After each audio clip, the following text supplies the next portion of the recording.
उत्तर प्रदेश में ECCE educator भर्ती विज्ञापन 10,684 पदों पे। जैसा कि आप लोगों को बताया गया था कि इस चैनल के माध्यम से जैसे कोई नई अपडेट निकल के आती है आपको जानकारी दी जाएगी। तो आवेदन की बात करें या रजिस्ट्रेशन की बात करें तो आज एक नई नोटिस जारी कर दी गई है। अभी तक ये अफवाहें आ रही थी कि ईसीसी भर्ती विज्ञापन को रद्द कर दिया गया है, यह भर्ती विज्ञापन फर्जी है, फेक है, तमाम ऐसी अफवाहें आ रही थी सोशल मीडिया के माध्यम से। लेकिन आप लोगों को बताया गया था देखिए ऐसा कुछ भी नहीं है। आवेदन जब नोटिफिकेशन जारी किया गया तो आवेदन लिया जाएगा और भर्ती प्रक्रियाएं भी आगे चल के पूरी होंगी। थोड़ा समय लग रहा है परीक्षा एजेंसी को लेके, उसके बाद जनपद वाइज जो लिस्ट भेजी गई। ईसीसी भर्ती विज्ञापन की पूरी अपडेट आज आपको मिलेगी। रजिस्ट्रेशन कैसे करना है, आवेदन कैसे करना है, आगे की प्रक्रियाएं कितने दिनों में कंप्लीट हो जाएंगी, यानी भर्ती को कंप्लीट होने में कितना दिन लगेगा, कट ऑफ कैसे बनाई जाएगी, जनपद वाइज कितने पद हैं और जनपद वाइज में कितनी कट ऑफ जा सकती है, हाई स्कूल इंटर ग्रेजुएशन में कितना स्कोर आपका है एकेडमी में कि सेफ स्कोर माना जा सकता है। तो जानकारी पूरी मिलेगी। वीडियो थोड़ा बड़ी हो सकती है, लंबी हो सकती है। आप लोग वीडियो को पूरा वॉच करिएगा, पूरा देखिएगा वीडियो को, तब आपको स्पष्ट और सही जानकारी मिल पाएगी। और अगर आप चैनल पे नए हों तो चैनल सब्सक्राइब भी कर लें ताकि आगामी भर्ती विज्ञापन की और ईसीसी भर्ती विज्ञापन की आगे की अपडेट भी मिलती रहे। तो आइए बात करते हैं विस्तार से। तो अभी तक आप लोगों को तमाम सोशल मीडिया के माध्यम से जानकारी मिल रही थी कि भर्ती फर्जी है। आप लोगों से क्या बताया गया था, भर्ती फर्जी नहीं है, भर्ती में आवेदन लिया जाएगा। तो यहाँ पे ये नोटिस जारी की गई है। यह नोटिस केवल पीलीभीत की नहीं है, यह नोटिस उत्तर प्रदेश के जो 75 जनपद है उन 75 जनपद से जो विज्ञापन जारी किया गया है 10,684 पद, उन 75 जनपद में यह नोटिस जो है वह भेज दी गई है। न्यूज़पेपर की कटिंग है जो पीलीभीत की है, लेकिन पीलीभीत के साथ साथ में उत्तर प्रदेश के 75 जनपद में जो जैम पोर्टल के माध्यम से विज्ञापन को पूरा किया जाएगा, आगे की प्रक्रिया पूरी की जाएंगी। जो परीक्षा एजेंसी की बात की जा रही है उसका चयन 24/10/2024 तक कर लिया जाएगा। नोटिस को देखते हैं। कार्यालय जिला बेसिक शिक्षा अधिकारी पीलीभीत, सेवा प्रदाता फर्म का जैम पोर्टल से चयन हेतु विज्ञप्ति। राज्य परियोजना कार्यालय के पत्रांक यहाँ आप लोग देख रहे होंगे। क्रम में जिलाधिकारी महोदय को स्वीकृत दिनांक 9/10/2024 के अनुपालन में जैम बिडला संख्या इतना दिनांक 9/10/2024 के द्वारा ईसीसीई एजुकेटर, यहाँ आप लोग देख रहे होंगे ईसीसी एजुकेटर एवं तकनीकी अनुदेशक के चयन हेतु सेवा प्रदाता फर्म का चयन किया जाना है। इच्छुक फार्मों द्वारा उक्त बिड में दिनांक 24/10/2024 तक को शाम 6 बजे तक प्रतिभाग किया जा सकता है। 24 अक्टूबर तक काम कर लिया जाएगा, यानी कि आगे की प्रक्रियाओं पे। उसके बाद 24 अक्टूबर के बाद, यह मान के चलिए अक्टूबर माह के लास्ट में या नवंबर माह में आवेदन की प्रक्रिया शुरू होगी। आवेदन तब शुरू होगा, अभी आवेदन शुरू नहीं होगा। अभी आपका जो ये जैम पोर्टल के माध्यम से जो नोटिस जारी की गई है इसमें अभी कमेटी को लेके और परीक्षा एजेंसी को लेके आगे की प्रक्रियाएँ क्या, इन सब पे बात की गई है। और आवेदन की प्रक्रिया 10 से लेके 15 दिन तक आवेदन की प्रक्रिया चलेगी। इसी में आपको आवेदन करना होगा। और अभी रजिस्ट्रेशन जो आप लोग कर रहे हैं बिना आईडी पासवर्ड के आप इस भर्ती में आवेदन नहीं कर सकते, चाहे ईसीसी एजुकेटर की बात करें या तकनीकी अनुदेशक की बात करें। इसमें तभी आवेदन कर पाएंगे आप लोग जब आप लोग सेवा योजना पोर्टल पे रजिस्ट्रेशन कर लेंगे। रजिस्ट्रेशन में आप लोगों को आईडी पासवर्ड मिलेगा, उसके बाद इस भर्ती विज्ञापन में आप आवेदन कर सकते हैं। स्क्रीन पे आप लोग देख रहे होंगे टोटल पदों की संख्या 10,684 है। और उसके बाद आपके आवेदन में कौन कौन सा डॉक्यूमेंट लगेगा इसको लेके भी आप लोग जान लीजिए। सेवा प्रदाता द्वारा उपलब्ध कराई गई अभ्यर्थी की सूची मेरिट के आधार पर उक्त समिति द्वारा तैयार की जाएगी। मेरिट सूची में हाई स्कूल, इंटरमीडिएट, स्नातक और अगर आपके पास एनटीए वगैरह है तो ठीक है, नहीं तो यहाँ पे सीटेट हो गया, यूपी टेट हो गया, ऐसा कुछ भी नहीं लगेगा। केवल हाई स्कूल इंटर ग्रेजुएशन और हाई स्कूल इंटर ग्रेजुएशन ये तीनों मार्कशीट और उसके बाद सर्टिफिकेट ये होने चाहिए आपके पास। आय प्रमाण पत्र, जाति प्रमाण पत्र, निवास प्रमाण पत्र और साथ साथ में अगर आप जनरल में ईडब्ल्यूएस कैटेगरी में हो तो ईडब्ल्यूएस कैटेगरी, अगर मान लीजिए आपका ईडब्ल्यूएस सर्टिफिकेट एक्सपायर हो चुका हो तो रिन्यूअल करवा लीजिए। अब समय ज़्यादा मिलेगा नहीं, क्योंकि अब देखिए 24 तारीख तक सारे कार्य पूरा कर लिए जाएंगे, उसके बाद आवेदन आपका शुरू होगा। अब रही बात कि आपकी कट ऑफ कैसे निर्धारित की जाएगी। देखिए सभी जनपद में अलग अलग पदों की संख्या है, चाहे वह बात करें लखनऊ की बात करें, कानपुर की बात करें, आजमगढ़ की बात करें, यानी उत्तर प्रदेश में 75 जनपद है। अब 75 जनपद में अलग अलग पदों की संख्या है। आप लोग देख रहे होंगे कानपुर नगर में 130 हो गया, और वहीं कौशाम्बी में 108 हो गया, 201 खीरी में है। यानी कहने का मतलब ये है कि सभी जनपद में अलग अलग पदों की संख्या है। अब ज़रूरी नहीं किसी जनपद में मान लीजिए 50 पद हैं तो ज़रूरी नहीं कि उस जनपद में आवेदन अगर ज़्यादा हो गया उस जनपद से तो वहाँ पे कट ऑफ ज़्यादा जा सकती है, क्योंकि यहाँ पे साफ साफ कहा गया है कि आपके पास गृह विज्ञान होना चाहिए। गृह विज्ञान यानी होम साइंस होना चाहिए, तभी आप आवेदन कर सकते हैं। और सोशियोलॉजी को लेकर अभी कुछ स्पष्ट नहीं किया गया है। इस नोटिफिकेशन में केवल और केवल बात की गई गृह विज्ञान की, यानी होम साइंस। अगर आपके पास होम साइंस होगा तभी आप आवेदन कर सकती हैं, और यहाँ पे आवेदन ज़्यादा होंगे नहीं, क्योंकि गृह विज्ञान यानी होम साइंस होना जरूरी है, तभी आप आवेदन कर सकती हैं। अगर ग्रेजुएशन में सभी सब्जेक्ट मान्य होते तो आवेदन यहाँ पे ज़्यादा होते। तो प्रयास करिएगा, अगर आप लोग अपने जनपद से आवेदन करेंगी या आप किसी और जनपद से भी आवेदन कर सकते हैं, इसमें कोई रोक नहीं कि आप किसी और जनपद से आवेदन नहीं कर सकती। लेकिन अपने जनपद से आवेदन करने में आपको कहीं ना कहीं प्रॉफिट ही होगा कि आपके अगल बगल में मिल जाएगा कॉलेज, प्राइमरी कॉलेज, तो वहाँ पे आपको काम करने का मौका मिलेगा। और किसी अन्य जनपद में जाने पे वहाँ पे रूम रेंट लेना और रहना यानी कि ज़्यादा महंगा पड़ जाएगा। इसलिए आप लोग अभी अपने जनपद में अगर आवेदन करेंगी तो सही रहेगा।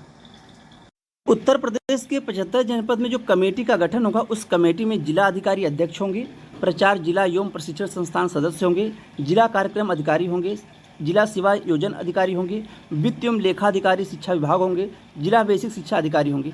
यानी कि इनकी कमेटी बनेगी। उत्तर प्रदेश के 75 जनपद में अलग अलग कमेटी बनाई जाएगी। उसके बाद इन्हीं के तहत आगे की प्रक्रियाएँ पूरी की जाएंगी। अब रही बात की आप लोग रजिस्ट्रेशन करेंगी, रजिस्ट्रेशन करने के बाद आपको ID पासवर्ड मिलेगा।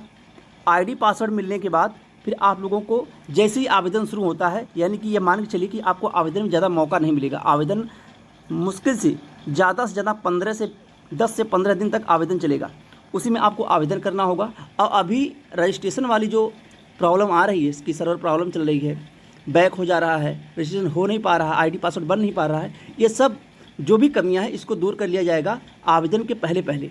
अभी साइट पे बहुत बिजी साइट चल रही है, बहुत सर्वर प्रॉब्लम चल रही है। सुबह हो या शाम हो या रात में सर्वर ही काम नहीं कर रहा है, और अगर काम कर रहा है तो रात में कभी कभार ऐसा हो रहा है कि रात में 12 बजे से लेकर 2 बजे के बीच में काम कर रहा है, या सुबह 3 से 4-5 बजे के बीच में काम कर रहा है, अन्यथा नहीं काम कर रहा है सर्वर। कुछ टेक्निकल इशू है, इसी वजह से अभी सर्वर काम नहीं कर रहा है और रजिस्ट्रेशन नहीं हो पा रहा है। तो आप लोग एक प्रयास और करिएगा कि रजिस्ट्रेशन करने से पहले आप फ़ोन से रजिस्ट्रेशन ना करिए, डेस्कटॉप हो या लैपटॉप हो, उसी से आप लोग ट्राई करते रहिए, आपका रजिस्ट्रेशन हो जाएगा। आप लोगों के कमेंट्स वगैरह आ रहे थे, क्या ये भर्ती गवर्नमेंटेड है या एडहॉक पे है, तो क्या कुछ है। देखिए, ये भर्ती गवर्नमेंटेड नहीं है, ये भर्ती अर्ध सरकारी है, कॉन्ट्रैक्ट बेस की भर्ती है। उत्तर प्रदेश में अब सभी भर्तियाँ जो कॉन्ट्रैक्ट बेस पे हो रही हैं, तो यहाँ जो 10,684 पदों पर विज्ञापन जारी किया गया है, जिसमें टोटल जो आपको पेमेंट मिलेगा 14,275 रुपया 72 पैसा, यह आपको पेमेंट मिलेगा। यह भर्ती 11 माह के लिए है, लेकिन यह नहीं कि 11 माह के बाद आपको बाहर किया जाएगा। 11 माह के बाद आपको रिन्यूअल किया जाएगा अगले 11 माह के लिए। जब तक आप खुद से इस भर्ती से लीव नहीं लेना चाहती, यानी कि आप छोड़ना नहीं चाहती, तब तक आपको बाहर नहीं किया जाएगा। और आने वाले समय में यह भर्ती गवर्नमेंटेड भी हो सकती है। बहुत ऐसी भर्तियाँ हैं जो गवर्नमेंटेड हुई हैं। तो कहने का मतलब ये कि सबसे अच्छी भर्ती है ECC एजुकेटर, और आपके बगल में स्कूल मिल जाएगा प्राथमिक, वहीं पे आपको कार्य करने का मौका मिलेगा। लेकिन इसमें जो योग्यता में बदलाव किया गया है कि आपके पास गृह विज्ञान होना चाहिए, गृह विज्ञान के साथ साथ में 50% होना चाहिए, यानी कि आपका ग्रेजुएशन में 50% कम से कम होना चाहिए, तभी आप आवेदन कर सकती हैं, अन्यथा आवेदन नहीं कर सकती हैं। ग्रेजुएशन में 50% हो और साथ में गृह विज्ञान होना चाहिए, गृह विज्ञान होगा तभी आप आवेदन कर सकती हैं। उम्र सीमा की बात करें तो उम्र सीमा यहाँ पे 40 वर्ष दिया गया है। 1 जुलाई 2024 को 40 वर्ष पूरा ना हुआ हो, यानी 40 वर्ष के अंदर तक के लोग आवेदन कर सकते हैं। 40 वर्ष के बाद के लोग आवेदन नहीं कर सकते हैं। अब देखने वाली बात ये होती है कि 18 वर्ष से 40 वर्ष मांगता है या 21 वर्ष से 40 वर्ष मांगता है। लेकिन जो जानकारी की 21 वर्ष से लेकर 40 वर्ष तक की उम्र सीमा यहाँ रखी जाएगी। बाकी आप लोग अभी जो विज्ञापन आपके जनपद वाइज जारी होगा, तो जनपद वाइज में किस तरह से क्या क्वालिफिकेशन रखा गया है, उसकी डिटेल आपको जनपद वाइज के विज्ञापन में देखने को मिलेगी, जो कि अक्टूबर के लास्ट में और नवंबर माह के पहले सप्ताह में, और नवंबर माह में ही भर्ती को पूरा कर लिया जाएगा। अब 24 अक्टूबर तक सारे काम कर लिए जाएंगे कमेटी के गठन को लेके, और आगे की प्रक्रियाएं क्या है परीक्षा एजेंसी को लेके। उसके बाद नवंबर माह में आप लोगों को नियुक्ति पत्र भी मिल सकता है। उसका कारण क्या है कि आवेदन 10 से 15 दिन चलेगा, परीक्षा होनी नहीं है। आपके जो नंबर होगा हाई स्कूल इंटर ग्रेजुएशन का, इसी का गुणांक बनाया जाएगा। गुणांक बनाने के बाद आपकी एक कट ऑफ जारी की जाएगी। कट ऑफ जारी होने के बाद आपका DB होगा। अब बात रही DB में क्या कुछ लगेगा, डॉक्यूमेंट वेरिफिकेशन में आपके पास हाई स्कूल होना चाहिए, इंटर होना चाहिए और BA होना चाहिए। अगर आपके पास हाई स्कूल मार्कशीट सर्टिफिकेट हो गया, इंटर मार्कशीट सर्टिफिकेट हो गया, BA में आपके पास डिग्री होनी चाहिए और मार्कशीट होनी चाहिए। अगर डिग्री नहीं है तो प्रोविजनल भी लग जाएगा। यह DB में चाहिए। अगर आपके पास इनमें से कोई डॉक्यूमेंट नहीं है तो डॉक्यूमेंट अपने पास रख लीजिए। अब बात रही कट ऑफ की, तो किसी जनपद की कट ऑफ जहाँ पे ज़्यादा पद है वहाँ पे भी कट ऑफ ज़्यादा जा सकती, कम भी जा सकती है, और किसी जनपद की जहाँ पे पद कम है वहाँ पे कट ऑफ जो है ज़्यादा भी जा सकती, कम भी जा सकती है। डिपेंड करता है कि उस जनपद में आवेदन कितने होते हैं। और जब आवेदन शुरू हो जाएगा तो जो सेवा योजन पोर्टल है उस पर पता चल जाता है कितने आवेदन किस जनपद में हुए हैं। उन सबकी भी जानकारी आपको इस चैनल के माध्यम से दी जाएगी। अगर आप चैनल पर नए हो तो चैनल सब्सक्राइब कर लें ताकि आगे की कट ऑफ भी बताई जा सके। अब बात आई जो सेवा योजन पोर्टल पे रजिस्ट्रेशन नहीं हो रहा है, अब ले चलते हैं आप लोगों को सेवा योजन पोर्टल पे। yojan.up.nic.in, यह आप लोग अपने गूगल पे या क्रोम पे जैसे ही सर्च करेंगे ये साइट खुल के आ जाएगी, रोजगार संगम। रोजगार संगम में यहाँ पे सेवा योजन पोर्टल आप देख रहे होंगे, यहाँ पे आप लोगों को क्लिक करना होगा। जब आपको रजिस्ट्रेशन करना होगा जॉब सीकर पे, जब आप लोगों को रजिस्ट्रेशन होने के बाद अपने जनपद में कितने आवेदन हुए हैं, आवेदन की प्रक्रिया कब से शुरू होगी, क्या कुछ आगे कंडीशन है, उनको देखने के लिए आपको आउटसोर्सिंग प्राइवेट जॉब पे आनी पड़ेगी। अब यहाँ पहले देख लेते हैं कि रजिस्ट्रेशन कैसे करना है। रजिस्ट्रेशन के लिए आपको यहाँ पे क्लिक करना होगा। उसके बाद यहाँ पे आप लोग आएंगे। यहाँ आने के बाद फिर आपको क्लिक करना होगा जॉब सीकर साइन अप। यहाँ पे क्लिक करने के बाद फिर ये खुल के आ जाएगा, पूरा डिटेल आपको यहाँ पे फिलअप करना होगा।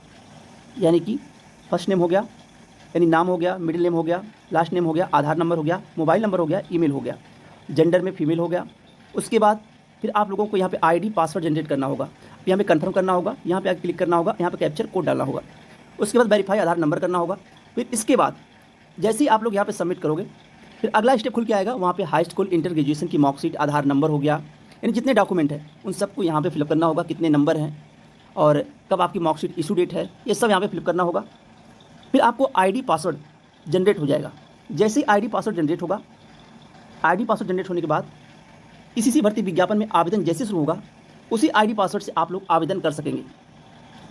और अपने जनपद में कितने पद हैं और आगे की प्रक्रियाएं कैसे हैं, आवेदन शुरू हुआ या नहीं हुआ, इन सब की जानकारी के लिए आपको आना होगा आउटसोर्सिंग प्राइवेट जॉब। इस पर आप लोग क्लिक करोगे। क्लिक करने के बाद यहाँ पे आप लोग देखेंगे ये रही पूरी भर्तियाँ, किस जनपद में कितने भर्ती विज्ञापन है, कौन सा विज्ञापन जारी किया गया है। तो यहाँ अभी जो विज्ञापन का आवेदन चल रहा है वह है चिकित्सा शिक्षा विभाग की भर्ती है। ये सब गाजीपुर में भर्ती विज्ञापन जारी किया गया है। यहाँ आप लोग देख रहे हैं लखीमपुर खीरी में भर्ती विज्ञापन जारी किया गया है, यानी दूसरे भर्ती विज्ञापन है। यह ईसीसी एजुकेटर भर्ती विज्ञापन नहीं है। कहने का मतलब ये है कि यहीं पे आप लोगों को पता चल पाएगा कि आपके जनपद में कितने पद हैं, क्वालिफिकेशन क्या है, इन सब की जानकारी आपको जैसी कोई नई अपडेट आएगी इस चैनल के माध्यम से बता दिया जाएगा। हाँ, आपके जनपद में कितने पद हैं, कितने आवेदन हुए हैं, कट ऑफ कितनी जाएगी, इन सब के लिए आपको चैनल को सब्सक्राइब करना पड़ेगा ताकि आगे आगामी जो भर्ती विज्ञापन की जानकारियाँ हैं उनकी अपडेट मिलती रहे। और इसी भर्ती विज्ञापन कट ऑफ की बात करें या आगे की प्रक्रियाओं की बात करें, इन सब की भी सही सटीक जानकारी मिल सके। आप लोगों का अब इंतजार समाप्त हो गया। अब यह जो सस्पेंस बना हुआ था कि भर्ती फर्जी है या फिर फेक नोटिफिकेशन है, इस सब से आप अब दूर हटिए, क्योंकि सोशल मीडिया पे तमाम ऐसी अफवाहें आती रहती हैं। इस चैनल के माध्यम से आपको जो भी अपडेट दी जाएगी, जो भी जानकारी दी जाएगी, वह प्रूव भी किया जाएगा और बताया भी जाएगा नोटिस से लेकर भर्ती विज्ञापन की जानकारियाँ। आप लोग चैनल को सब्सक्राइब कर लीजिए ताकि आगामी भी जानकारियाँ मिलती रहें। अब इंतजार करिए 24 अक्टूबर के दिन। 24 अक्टूबर के बाद आपको एक नोटिफिकेशन देखने को मिलेगा जो जनपद वाइज आवेदन शुरू होगा, उसकी भी जानकारी आपको 24 अक्टूबर के दिन दी जाएगी। तो आज के लिए बस इतना ही। बहुत बहुत धन्यवाद। जय हिंद।